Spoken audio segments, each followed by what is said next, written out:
It started with a voice. Not a neighbor calling hello, not a friend at the door. It was a command, sharp and booming. "Drop the weapon, get on the ground." So loud it shook the quiet morning like an explosion.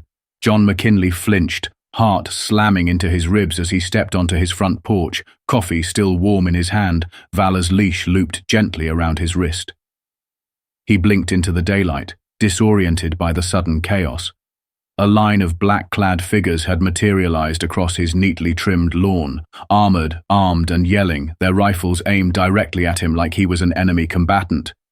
His brain couldn't catch up. Had he heard them wrong? Had someone dangerous wandered into his yard? Then it hit him. They weren't shouting past him, they were shouting at him. In that instant, time seemed to bend. His home, his sanctuary, his peace was no longer his. It was a battlefield, and he had no idea why. John, a 68-year-old retired master sergeant, had survived 3 tours overseas. He'd faced mortars, IEDs, ambushes, and seen the worst of what war could do to men. But nothing had prepared him for this, being treated like a threat in his own front yard, in the middle of a calm, sunny Tuesday. There were no warning knocks, no polite inquiries, just weapons drawn and voices raised.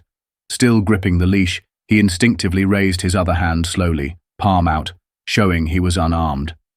Vala, his loyal service dog, trained for years to handle noise and panic, stood close to his leg, ears perked, sensing that something was terribly wrong. And John, he did what any trained soldier would do. He didn't move suddenly. He didn't shout. He tried to speak, but there was no time for words. The officers were already reacting. One of them shouted, "He's got a dog!" Another yelled, "Aggressive posture!" And before John could utter a syllable of reason, a surge of electricity slammed into his chest. The taser hit him like a thunderclap. Pain erupted through every nerve, his muscles locking in unnatural spasms as the leash slipped from his fingers. His knees buckled, and he crashed to the wood planks of his own porch like a sack of bricks. Vala barked wildly now, high-pitched and frantic, confused and protective, circling his handler as John convulsed helplessly. The porch railing blurred, the sky blurred. Everything turned sideways as his body surrendered to the current pulsing through him. His mouth opened to scream, but nothing came out. He wasn't just in pain, he was powerless. The sound of boots rushed around him. Shouts continued, heavy gear rattled, but all he could focus on was the horror of the moment. Not just the agony in his chest or the fear that gripped him, but the sheer wrongness of it all. He wasn't resisting, he wasn't armed, he was a retired veteran, a widower who spent his mornings in quiet routine, coffee, walk with Vala, tending to the backyard garden that helped calm his post-war nerves. He didn't recognize the voices screaming at him. They weren't the voices of enemies, they were the voices of those who were supposed to protect him, the voices of people who had mistaken him for someone else. The seconds dragged as if underwater. John's body finally began to still, the tremors subsiding.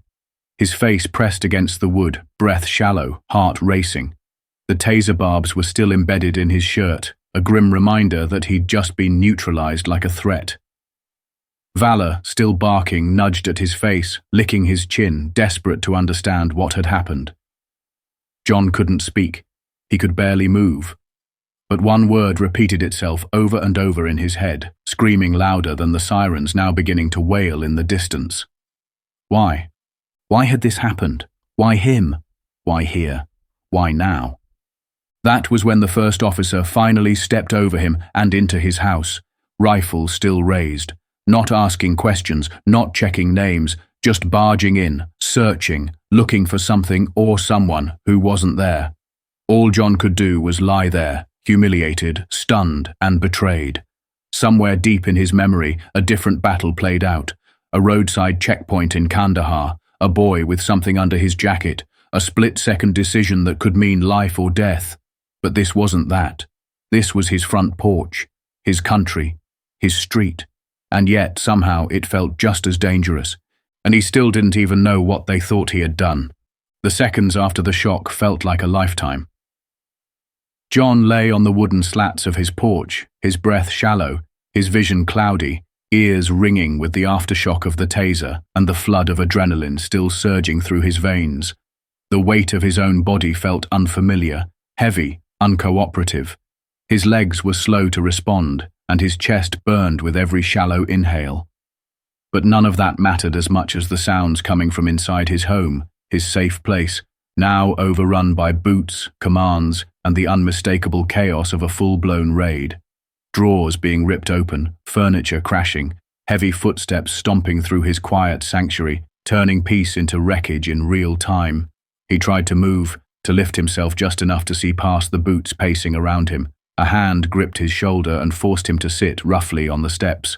Another officer snapped plastic cuffs around his wrists, not tight enough to cut off circulation, but tight enough to remind him that in their eyes, he was still a suspect. Valor was pacing in tight circles beside him, the leash now dragging across the floor. The golden retriever whined, confused and alert, nudging John's arm and casting nervous glances toward the shouting coming from inside the house. John leaned his head back against the rail and closed his eyes, trying to steady his breathing, trying to remember everything he'd ever learned about staying calm in unpredictable situations. It wasn't easy. Not with strangers tearing through the home he'd built with his late wife. Not with Valor, his lifeline, pacing like a sentinel. And not with the creeping suspicion, like a rising tide, that none of this was supposed to be happening, that this wasn't just excessive force, this was a mistake. He turned his head and tried again to speak, his voice raw and cracked. "You've got the wrong house," he rasped, barely loud enough for the closest officer to hear. The man didn't answer, didn't even flinch. Another voice barked from inside. "Clear the kitchen! Move to the hallway." Another crash, maybe a table. Maybe the old bookshelf John had built himself during the first lockdown, back when isolation and memories of war had nearly gotten the best of him. He had found healing in small things, routine, Valor's presence, the sound of birds in the morning, and the books he collected, most of them unread, but comforting all the same. And now, the sounds inside told him that whatever peace he'd managed to build had just been ripped apart without cause. The thought alone was enough to spark something deep inside him. Not rage, not yet, but something close. Something old.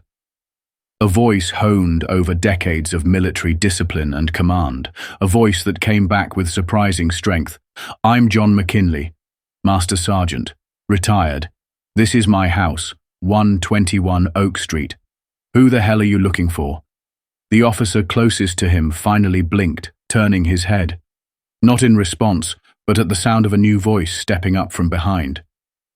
Captain Miller, the leader of the SWAT team, had emerged from the interior of the home with a furrowed brow and a sheet of paper clutched in his gloved hand. It was the warrant, crumpled now, smudged.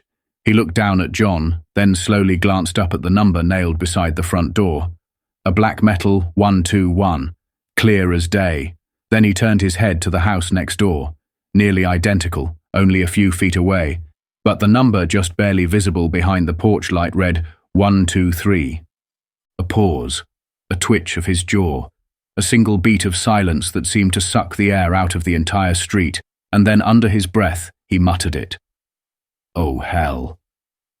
The words weren't meant for anyone to hear, but John did, and it told him everything.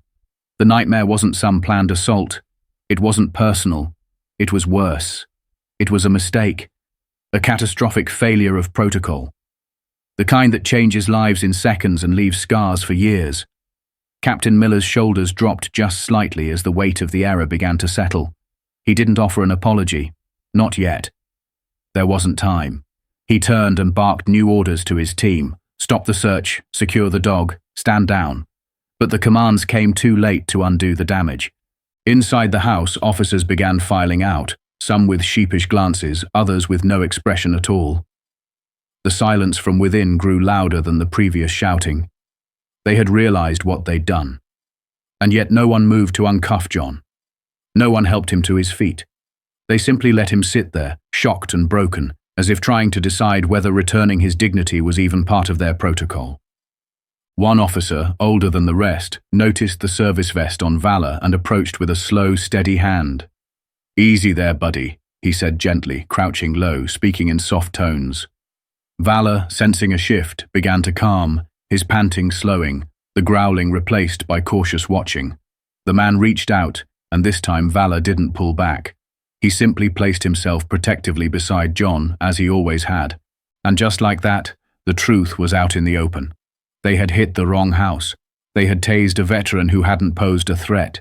They had turned his home upside down based on an outdated tip and an assumption.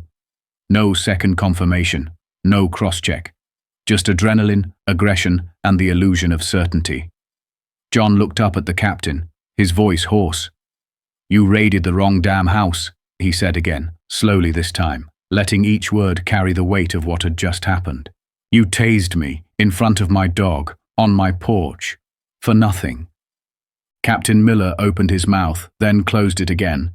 He had no defense, no justification, only the realization that he and his team had made a mistake too big to hide, too human to excuse, and that it wasn't over, not by a long shot. The cuffs were finally removed, but the damage had already sunk deep. John sat slumped on the steps of his own porch, legs shaking, body sore, clothes damp with sweat, and the remnants of adrenaline. His heart hadn't slowed, not really. The sting of the taser still echoed through his chest with every breath, a phantom pain wrapped in humiliation. He looked down at his hands, still trembling, not from age, not from fear, but from something far more corrosive, disbelief. This wasn't supposed to happen, not here, not to him, not after all the years he'd given to this country. He'd seen war zones with clearer rules than what had just happened on his own doorstep. Valor was tucked in beside him now, tail twitching in residual anxiety, eyes darting at every movement from the uniformed officers still milling about the yard. John reached over and rested a shaking hand on the dog's head. The familiar feel of Valor's fur helped a little. Not enough, but something. The dog leaned in, grounding him just as he'd been trained to do during panic episodes, nightmares, flashbacks. Only now, the trauma wasn't a memory. It had just played out in full daylight, in real time.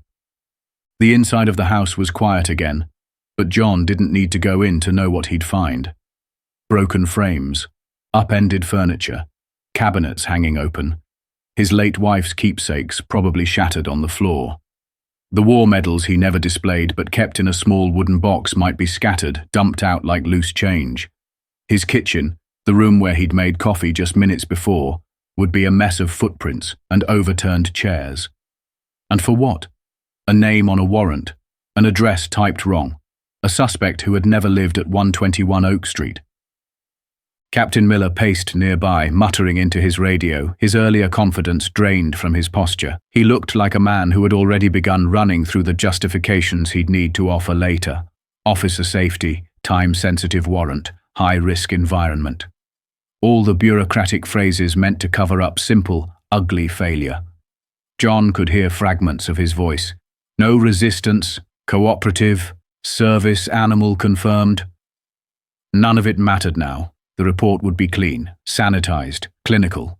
It wouldn't say what it felt like to have a red laser sight dancing across your chest while your hands were empty and your heart was pounding so hard you thought it might explode. It wouldn't describe the sound Valor made when the taser hit, the bark that turned from warning to panic in the space of a second. It wouldn't capture what it meant to lie on your back in your own yard, with your dog circling you, not knowing whether the next sound you heard would be another command or another shot. And then, just as the situation seemed to be simmering down, the air changed again. It started with a low vibration, like distant thunder rolling over the street. Then the sound deepened, heavier, more rhythmic. John turned his head toward the end of the block and saw it. Military vehicles, not police SUVs, not ambulances, full-scale olive-drab Humvees, a transport truck, tactical troops in full uniform rolling into a quiet neighborhood with speed and precision. Whatever this was, it wasn't routine. The SWAT team froze. You could see it in their faces, the confusion, the realization that they weren't in charge anymore. John narrowed his eyes. He didn't know what was happening, but he knew military presence when he saw it. This wasn't backup, this was intervention. The first Humvee stopped right in front of John's house. The doors opened, and men in full gear began deploying. Quick, fluid, no shouting, no panic. Just tight formations and well-practiced movement. They established a perimeter in seconds, securing both sides of the street. Not just 121, they covered 123 too, the house the SWAT team should have hit. Neighbors began stepping out onto porches, some still in robes, some with phones held high. But even the bravest ones stayed behind their fences, This wasn't a scene for rubbernecking anymore. This had become something bigger, something heavier. Then the final figure stepped out of the lead vehicle. A man whose very walk made people stop and stand a little straighter. His uniform was immaculate, his posture perfect. His collar bore 2 stars that gleamed in the late morning sun. Major General Samuel Armitage. John blinked hard. He hadn't seen that face in over a decade, but he remembered it. Because once, in another life, in another war, John had pulled that same man from a burning armored vehicle in the middle of enemy fire. And now, here he was. Armitage didn't hesitate. He didn't stop to ask permission. He walked directly up John's front steps, brushing past stunned SWAT officers without so much as a glance. He dropped to one knee, face lined with fury restrained only by professionalism. "John, it's Sam. Are you hurt?" His voice cut through everything. Noise, confusion, shame. John managed a slow nod. "Bit of a rough morning, General," he said. "Took a hit on my own porch. They say it was a case of mistaken identity." Armitage's eyes flicked to the taser wires still tangled in John's shirt, then to the disheveled porch, the overturned furniture inside, the bruises already forming on John's arms. The General's jaw locked. "Mistaken identity," he repeated, as though the phrase itself offended him. He rose to his full height and turned to face Captain Miller. "You tased a decorated veteran in front of his service animal because you couldn't read a house number." Miller started to reply, words about intel, timing, risk, but Armitage silenced him with a single gesture. "My men are taking over. You will leave this property. You will leave your reports and evidence with my executive officer, and you will do it now." There was no protest, just a stiff nod. The SWAT team began to withdraw, less like warriors, more like schoolchildren being sent home early. John watched them go, still trying to process the fact that it had taken the military to protect him from the police. Armitage turned back to him, crouching once more. "I got a message," he said quietly. "Someone reached out. Said you were in trouble. We diverted mid-flight. The governor cleared it." John just shook his head. "I didn't even know who to call. Just sent a message to an old friend. Didn't expect all this." Armitage put a steady hand on his shoulder. "You served with honor, and when the system forgets what it owes men like you, we remind it." And just like that, the tide had turned. Not in volume, not in violence, but in presence. In who stood between the lines. The neighborhood had witnessed the worst kind of mistake. Now it would see what it looked like when someone in power refused to let it slide. The tension on Oak Street didn't just shift, it cracked. With the arrival of General Armitage, it was no longer a scene of chaos or confusion. It became a reckoning. There was a visible divide now between those who had stormed the wrong home and those who had come to make it right. The National Guard, calm and exact in their movements, had secured the perimeter in minutes, without fanfare, without overreach. They didn't shout, they didn't aim, they assessed. Professionalism replaced panic. In the midst of it all, General Armitage stood, not just as a figure of rank, but as someone who knew exactly who John McKinley was, not just a name, not just a file, but a soldier, a brother in arms, a man who had once dragged him from flames while mortars fell around them. That wasn't something you forgot, and it wasn't something he would let go unanswered. He didn't speak to the press or to the gathering crowd of neighbors holding phones and whispering from behind their hedges. He walked with purpose, through John's ruined yard, over the porch steps still marked by boot scuffs and blood smears, straight into what had become a symbol of institutional failure, and he faced it head-on. Captain Miller stood stiffly at the base of the steps, attempting to reassert his authority with clipped explanations, standard protocols, high-risk warrant, conflicting intel. But Armitage wasn't having it. He didn't blink, didn't nod. He let the captain speak just long enough to hang himself with his own excuses. Then, in front of everyone, soldiers, officers, neighbors, he tore the defense apart with a single measured breath. "You raided the wrong address. You used force against an unarmed elderly veteran in front of his service dog. You violated not just his rights, but your own oath to protect and serve. You escalated without confirming. You attacked without asking. You treated a hero like a threat because you failed to read a house number correctly. and you think you can explain that away with protocol. The silence that followed was not the silence of confusion, it was the silence of judgment, final, unflinching. Even the most hardened SWAT members couldn't meet Armitage's eyes. Captain Miller's mouth opened, then closed again. There was nothing to say, because the truth hung in the air like smoke after a fire. They had failed. On every level, and no one watching would forget it. Armitage didn't wait for permission. He took command, not symbolically, actually. My men are now in charge of this operation. The suspect is next door, not here. You will evacuate immediately. Leave all documentation, all body cam footage, all internal memos. This incident will be investigated at the federal level. And Captain, his tone shifted, somehow colder than before. You are done here. He didn't raise his voice. He didn't need to. Power, when it's real, doesn't need to shout. The SWAT officers began backing away, their movements awkward, uncertain. What had started as a high-powered operation now resembled a retreat. They left quietly, rifles slung, heads low, shadows of themselves. The contrast was stunning. John watched them go with a numb expression, as Valor rested his head on his knee, still alert, still guarding.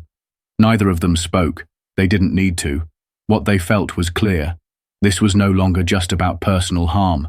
This was a statement, a moment of truth. And the people who had kicked in his door didn't get to write the ending. General Armitage didn't walk away. He stayed. He made sure medical personnel examined John right there on the porch.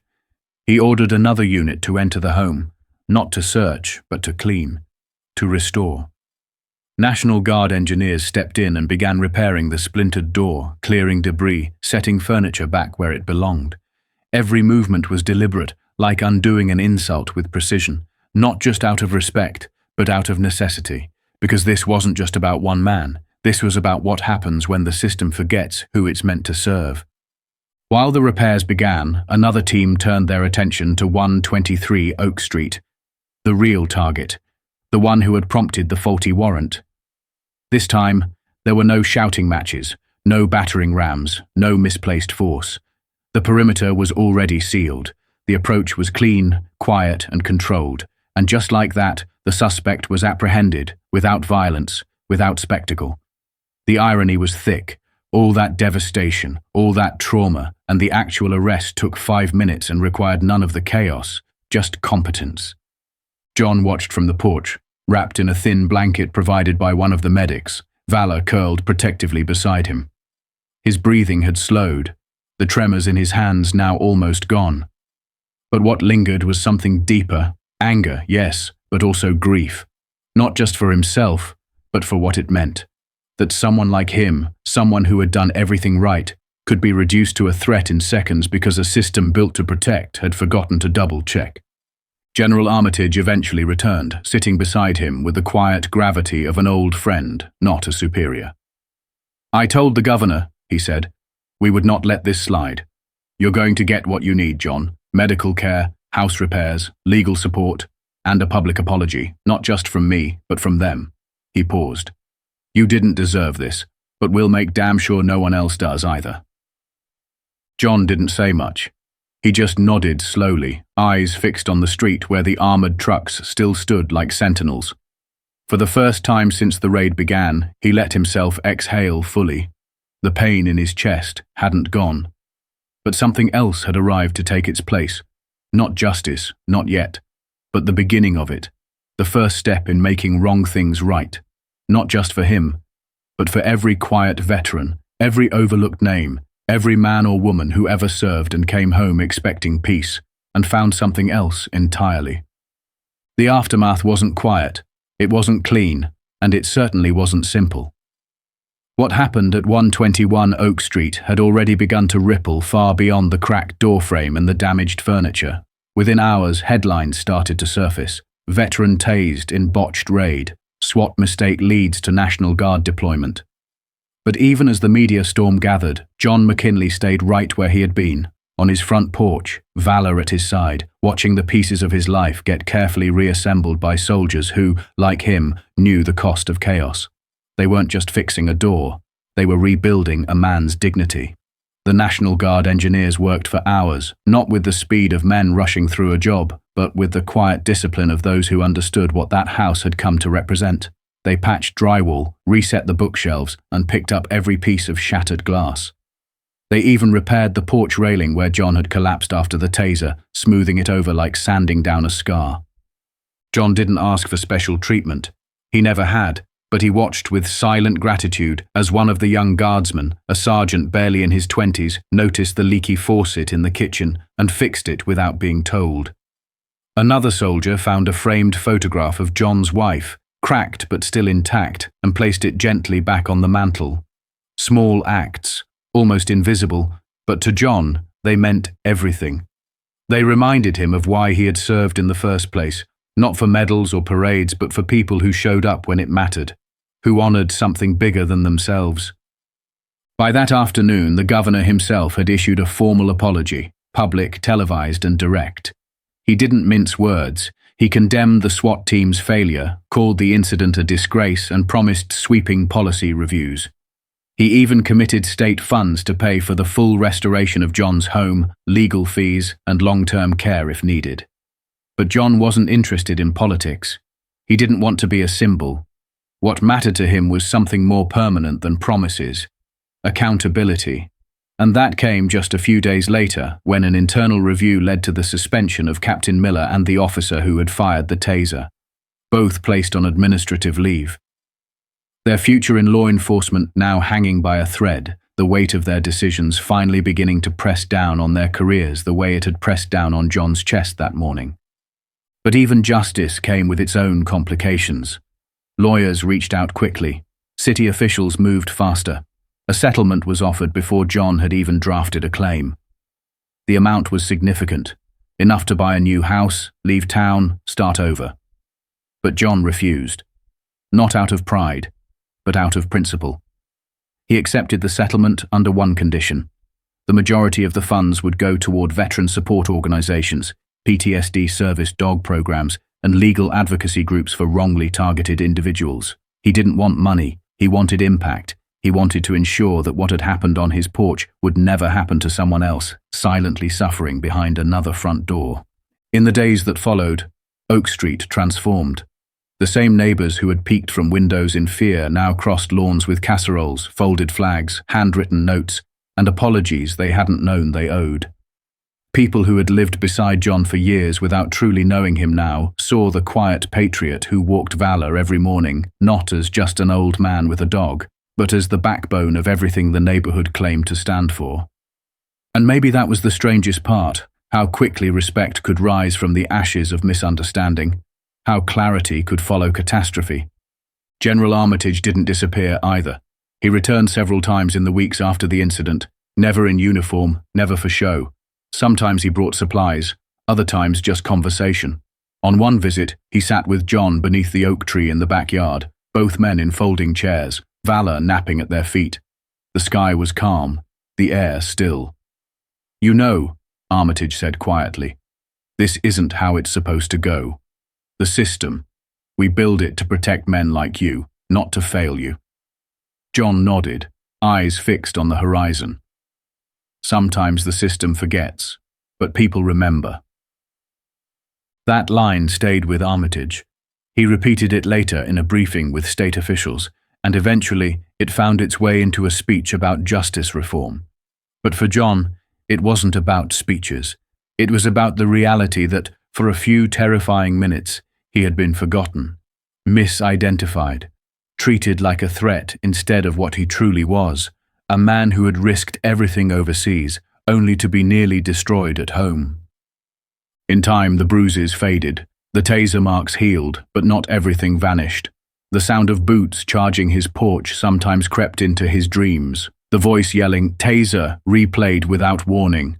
Valor, too, changed. The dog remained loyal, loving, but more alert now, more protective. He would bark at delivery trucks. He would stiffen at raised voices. He had seen his handler fall, and he hadn't forgotten. But healing came, slowly. With every repaired board, every restored item, every neighbor's gesture of kindness. It came with every visit from soldiers who remembered his name, not just his service number. It came from the knowledge that the world had seen what happened, and for once the response hadn't been silence. John never returned to normal, but he found something better, a renewed sense of purpose, a voice he hadn't used in years. He began speaking at local veteran centers, sharing his story not to shock, but to warn, to educate, to demand better. He became not just a victim of a mistake, but a witness to its consequences. And in doing so, he became what he had always been, a protector, a soldier still serving, just in a different kind of battle, and somewhere deep inside him, the part that once believed in service, in structure, in honor, that part began to trust again. Not because of apologies, but because when the moment came and justice failed, the right people didn't wait to be asked. They showed up, and they made it right.